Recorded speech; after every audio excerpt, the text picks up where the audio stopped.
maybe this is really what it is. Like, cancel culture truly to its core is like being politically unprincipled.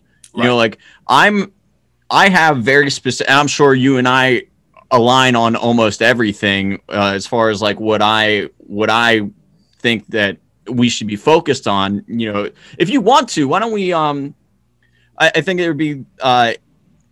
would be useful to kind of just say, like, what are things that people need to keep focused on? You know, why is cancel culture is taking our focus away. It's being that those keys that jingle in front of your face that divert you from face. Yeah. Right.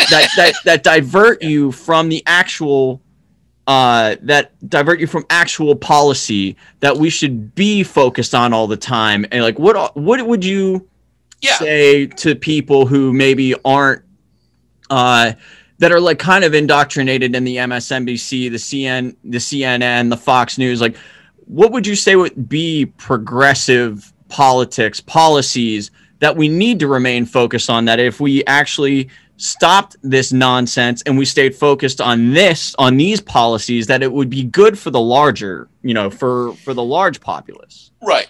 And I think that's a good place for us to end. It's always good to focus on the positive things we can do. So first of all, and as I mentioned in the book, everything I'm going to mention that we should be focusing on, the vast majority of Americans support, okay?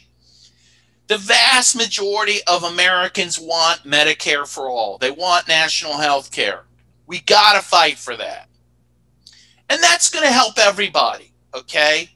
And it's going to disproportionately help African Americans, Latinos, who disproportionately have terrible health care, right? We have to fight to stop the war machine, to stop our government from bleeding money away from social programs and into the military.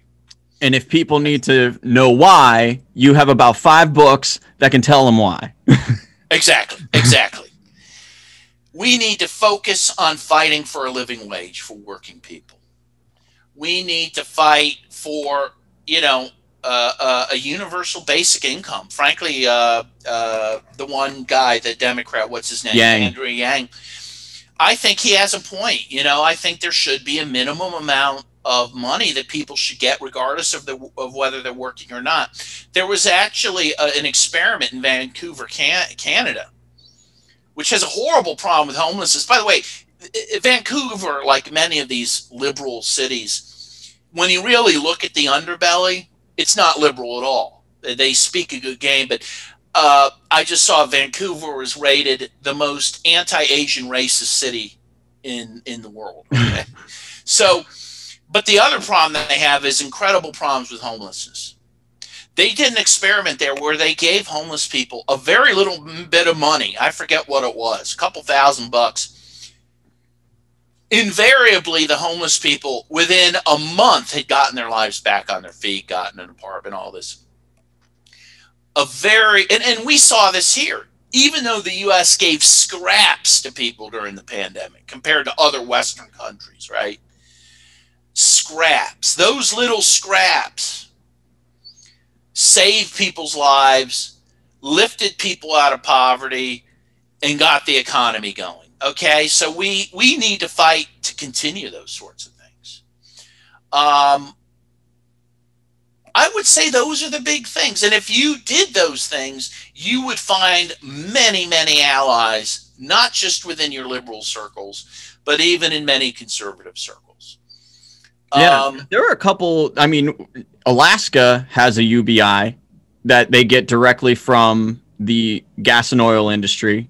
Yeah, I think you'll even get 10 grand if you move there. Which is hilarious. Yeah. It's a Republican state.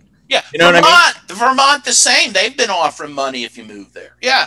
And then they also did, I think in California, they also did a UBI experiment, and it like wildly improved people's lives. Like, not only did they spent it on necessities for the most part, but also there were a bunch of people that utilized it as a safety net to get better jobs, that they could take time off or quit their jobs so that they could go on interviews and apply for better jobs. Like, they used it as a bridge to a better life, where, you know, obviously the narrative that's being spun is if you just give people money, then like they become uninspired and they're just not going to work, and they're just, you know, whatever, they're going to be, you know, couch potatoes and just leech off the government. And like, you mean people like Jeff Bezos?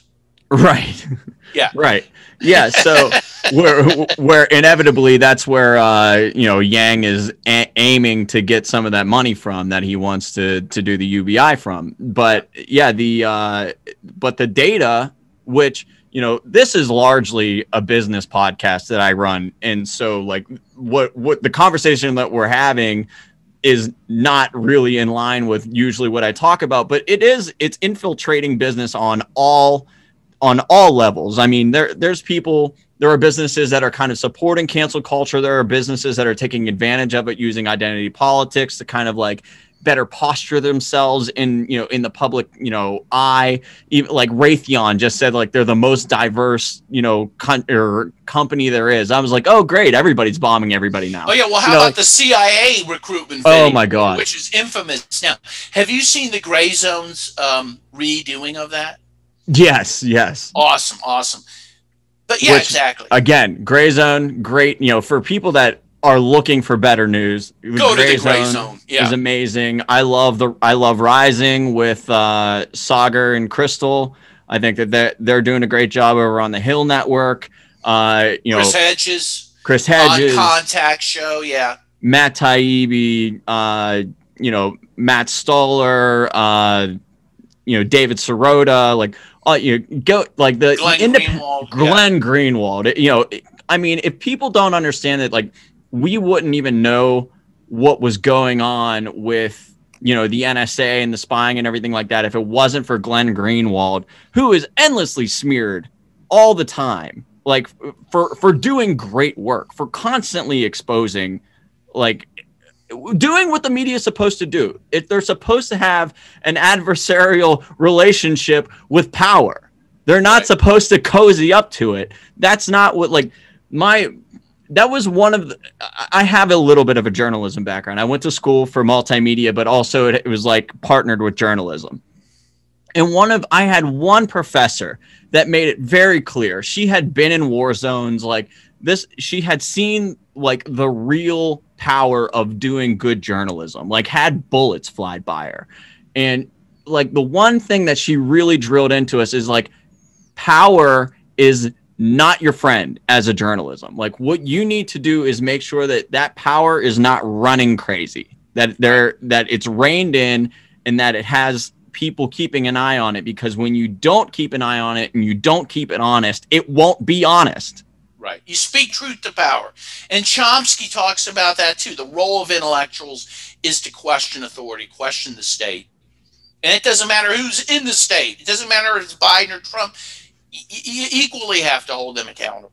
Right. And I guess he's another guy. I mean, I don't necessarily agree with I think he's antiquated in his strategizing. You know, I don't know if you saw his takes on like the force the vote topics and whatnot, but yeah, I don't necessarily agree with him on that. Yeah, but yeah, I think he's genius. He's of course. I go to him for his critiques, not his proposed solutions. I think which is great. More to our topic, that we disagree with him on this thing, but we know everything else that he writes about, everything else that he's been through, that he is so there's so much wisdom in that man that we can't cancel him because maybe he's got a bad take here. He's got so much good. Because he's an anarchist. I'm not an anarchist, but so what? You know, yeah.